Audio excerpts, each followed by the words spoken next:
Почитувани колеги, пониска и погнасна конструкција од ова ниту Јани Макрадули, ниту Социјалдемократскиот сојуз не можеа да смислат. Со оваа пресконференција докажаа дека со лаги и груби конструкции сакаат да нанесат политичка штета на ВМРО ДПМН по секоја цена. Но постојат факти, а тие се следниви. Прво, извештајот се однесува на периодот до 2006 година, период во кој што СДСМ беше на власт. Второ, оваа пресконференција представува груба конструкција за обид на прикривање на фактот дека постои основан сомнеж дека во времето на Социјалдемократскиот сојуз беа испумпани поголеми средства од Македонски Телеком на незини ќерки фирми и други фирми во странство, се разбира со согласност и амин на тогашната влада предводена од Социјалдемократскиот сојуз.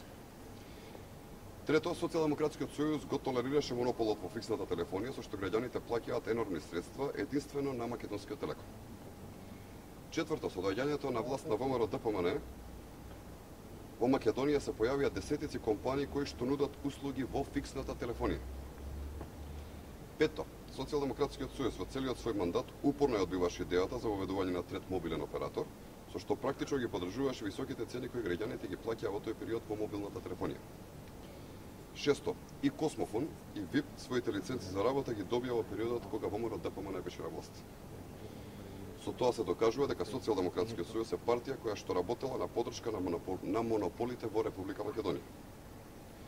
Седмо, ниту аналитико, ниту луѓето кои што беа спомнати од страна на Макрадули не се спомнате ниту директно, ниту пак индиректно во ниту една точка од текстовите на кои што се повикува Јани Макрадули.